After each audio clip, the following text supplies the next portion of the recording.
இன்னைக்கு அகில இந்திய அமைப்பு பொதுச் செயலாளருடைய BL சந்தோஷ் தலைமையில் மீட்டிங் நடந்திருக்கு. என்ன மாதிரியான ஆலோசனை வழங்கியிருக்காங்க? 2026 தேர்தல் மையப்படுத்தி என்ன மாதிரி ஆலோசனை வழங்கப்பட்டிருக்கிறது?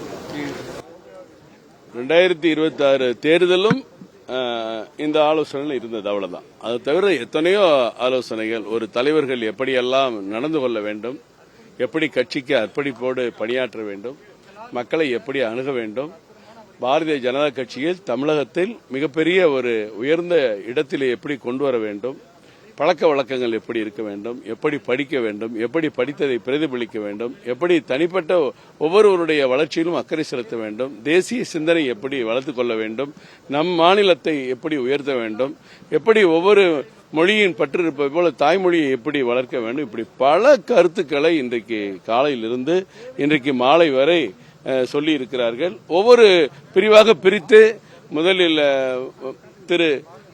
ஒவ்வொரு அமர்வாக 4 அமர்வுகள் இருந்தன. அந்த 4 அமர்வுகளில் 4 கட்டமாக பிரித்து தலைவர்கள் பங்கேற்றார்கள்.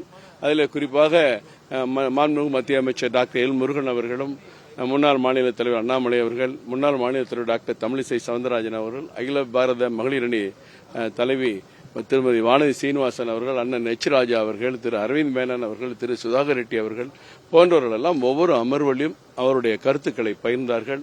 அந்த கருத்துக்களை எல்லோருமே கேட்டு இன்றைக்கு காலையிலிருந்து இன்றைக்கு இரவு வரை எங்களுடைய உள்ளமெல்லாம் நிறைந்து பல கருத்துக்களை நாங்கள் மனசிலே பதிவு செய்திருக்கிறோம். இது எங்களுக்கு மிகப்பெரிய ஊக்கத்தையும் எழுச்சியையும் கொடுத்தது. இது நிச்சயமாக கட்சிக்கும் எங்கள் மூலம் கீழே இருக்கிற நிர்வாகிகளுக்கும் அந்த செயல்பாடுகள் மூலம் இதை கொண்டு செல்வோம் என்பது உறுதி.